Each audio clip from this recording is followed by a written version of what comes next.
Bismillahirrahmanirrahim. This is Amna. Today we will discuss about Israel versus Iran. یہ دوبارہ پھر سے جنگ کیسے سٹارٹ ہو گئی ہے؟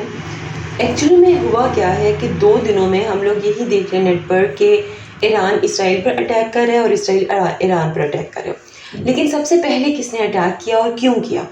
سب سے پہلے اٹیک کیا جو اسرائیل نے، ٹھیک ہے، اور 200 فائٹر جیٹس کے تھرو انہوں نے اٹیک کیا ایران کی نیوکلیر فیسلٹیز پر، اور تقریباً 300 سے 400 میزائلز انہوں نے فائر کیے. یہ وہ حملہ تھا جس کا خدشہ آج سے تقریباً 2-3 مہینے پہلے ہی سٹارٹ ہو چکا تھا، کیونکہ اسرائیل نے ایسا کرنا ہی تھا. مڈل ایسٹ میں اب جو ایک آخری خطرہ اسرائیل کو نظر آتا ہے وہ ایران کی شکل میں نظر آتا ہے. دیٹس وائی اسرائیل نے ایران پر سب سے پہلے اٹیک کیا. ٹھیک ہے، اسرائیل جو کہ اس ٹائم اپنے آپ کو بہت ڈومیننٹ سمجھتا ہے، کیونکہ اس کی بیکنگ پہ آپ کو پتہ ہے کہ US سے ہے. ٹھیک ہے، اور اسرائیل کا جو رائزنگ لائن آپریشن ہے، اس کی ریٹیلیشن جو سی آپ کو سامنے نظر آ رہی ہے ایران نے بھی کی ہے. مطلب کہ جیسے ہی اس نے اپنا آپریشن کیا، ٹھیک ہے، ایران نے فوراً سے ریٹیلیشن کیا. اب کچھ کوشچنز ہیں جو میں آپ کے سامنے ریز کروں گی. کیا اسرائیل ایران کے نیوکلیر ایسٹس کو نیوٹرلائز کرنے میں کامیاب ہو جائے گا؟ Question mark. دوسری بات، ایران کے پاس اویلیبل آپشنز کیا ہیں؟ اس کرائسس میں امریکن رول کیا ہوگا؟ اور کیا ہم ایک وائڈر مڈل ایسٹ کانفلکٹ کی طرف بڑھ رہے ہیں؟ کیا یہ تیسری عالمی جنگ سٹارٹ ہو چکی ہے؟ دیکھیں، تقریباً 24 سے 40 گھنٹے پہلے جو جنگ سٹارٹ ہوئی ہے، میں وہاں سے بتانے لگی ہوں آپ کو.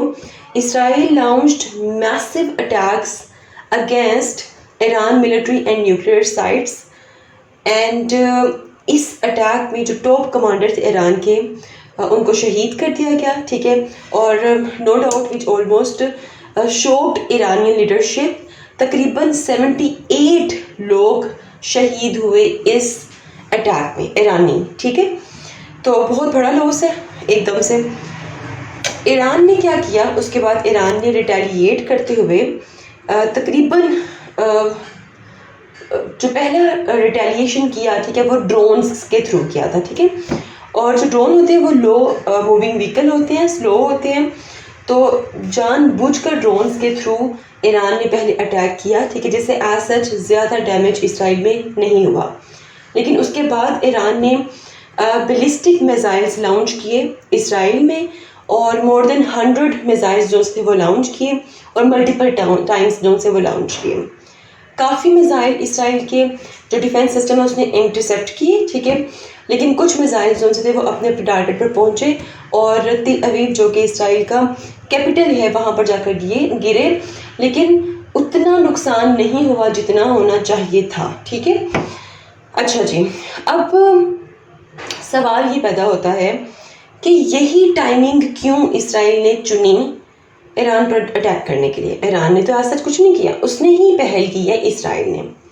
ٹیکنیکلی اگر ہم لوگ دیکھیں تو اسرائیل کے 200 فائٹر جیٹس سے، کتنے فائٹر جیٹس نے اس نے اٹیک کیا؟ 200 فائٹر جیٹس جنہوں نے اٹیک میں حصہ لیا. یاد رہے کہ فائٹر جیٹس کا جو کمپیکٹ ریڈیس ہوتا ہے وہ 1000 سے 1200 کلومیٹر کے درمیان ہوتا ہے، لیکن ایران اور اسرائیل کی اگر میں بات کروں تو ان کا جو ڈسٹینس ہے وہ 2000 کلومیٹر ہے.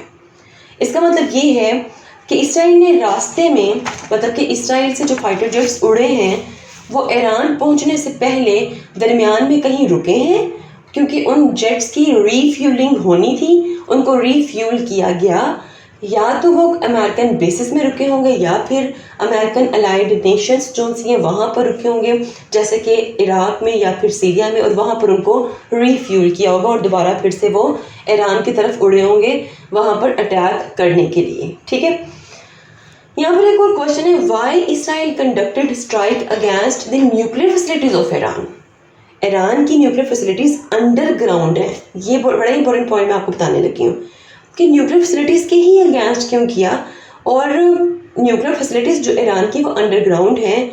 اس کو اگر آپ نے گرانا ہے، ان کو ڈیمیج کرنا ہے، تو اس کے لیے آپ کو خاص قسم کے بومبس کی ضرورت ہوتی ہے. کوئی سمپل بومب آپ نیوکلیئر فیسلٹیز کے لیے یوز نہیں کر سکتے، وہ ان کو ایز سچ کوئی خاص ڈیمیج نہیں کریں گے۔ اب یہ جو اسپیشل بومز ہیں جو کہ انڈر گراؤنڈ نیوکلیئر فیسلٹیز کو تباہ و برباد کرتے ہیں، وہ امریکہ کے پاس موجود ہیں، ٹھیک ہے۔ تو اس کا مطلب تو یہ ہوا کہ اگر فائٹر جیٹس اڑے ہیں تو وہ اپنے ساتھ وہی اسپیشل بومز لے کر اڑے ہیں جو کہ تباہ و برباد کریں نیوکلیئر ایسٹس آف ایران کو۔ اگر تو وہ والے بومب نہیں ہیں تو اس کا مطلب یہ ہے کہ آپ کا اٹیک کرنا بالکل بیکار ہے۔ لیکن Israel has these weapons and امریکہ پرووائڈ دیز ویپنز۔ اسرائیل کے جو جہاز اڑے ہیں، ایران آئے ہیں، وہ وہی اسپیسیفک بومز لے کر آئے ہیں جو کہ انڈر گراؤنڈ نیوکلیئر ایسٹس کو ایزیلی ٹارگٹ کر سکتے ہیں۔ So indirectly Americans indirectly participated in the operation against Iran۔ Timing کی بات کرتے ہیں۔ دیکھیں importance of timing of this attack, اس ٹائم ہی کیوں؟ اس کے دو ایسپیکٹ ہیں، دو پہلو ہیں۔ پہلے پہلو کی بات کرتے ہیں۔ دیکھیں ایران کا مڈل ایسٹ میں جو اس ٹائم انفلوئنس ہے وہ اتنا نہیں ہے جو آج سے 2 سال پہلے ہوا کرتا تھا۔ Iran dominate Middle East, dominate the geopolitics of Middle East through its axis of resistance.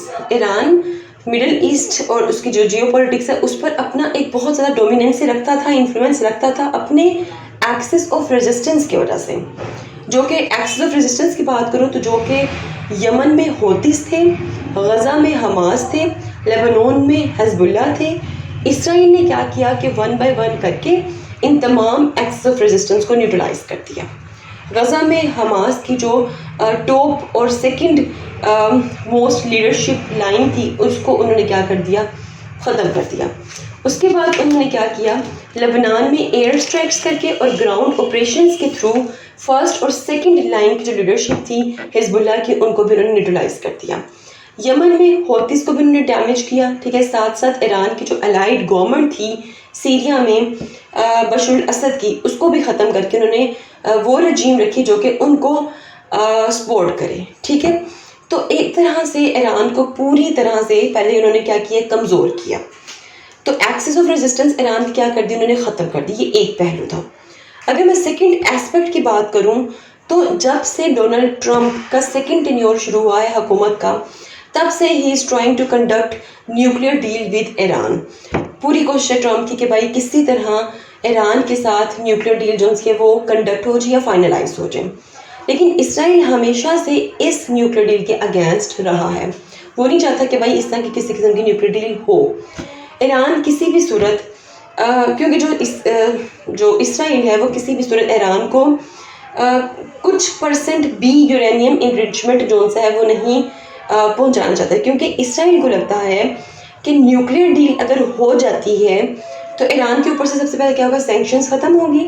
Sanctions ختم ہوں گی تو ایران ایزیلی دوسرے ملکوں کو اپنا آئل ایکسپورٹ کر سکے گا، اپنی اکانومی کو مضبوط کرے گا، اپنے ڈیفنس کو مضبوط کرے گا، اپنے جو میزائلز ہیں، میزائل ٹیکنالوجی ان کو مضبوط کرے گا، اور تقریباً 10-15 سال بعد بڑی آسانی سے اپنے نیوکلیئر ٹیکنالوجی کو وہ آپٹ کر سکتے ہیں۔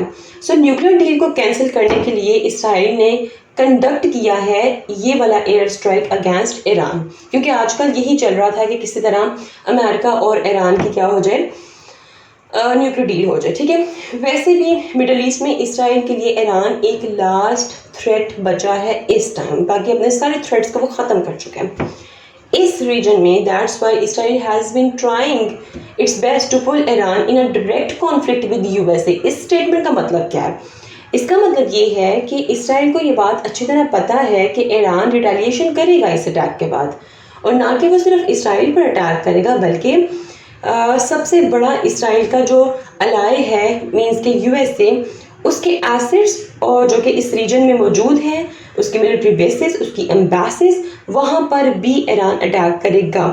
تو اس طرح جو ایران ہے will be in direct conflict with United State, اور یہی تو اسرائیل چاہتا ہے، یہی تو اس کی گیم ہے، ٹھیک ہے۔ لیکن یاد رہے کہ اسرائیل کے پاس ابھی تک یہ طاقت موجود نہیں ہے کہ وہ ایران پر ایسا اٹیک کرے کہ ایران کی جو پوری کی پوری نیوکلیئر کیپیبلٹی ہے ایران اس سے پوری طرح سے محروم ہو جائے۔ ابھی یہ ایسا نہیں ہو سکتا۔ تو ملتے ہیں نیکسٹ ہاٹ ایشو کے ساتھ. انٹل دین مجھے اپنی دعا میں یاد رکھے گا. اسٹے ٹیون اینڈ اللہ حافظ.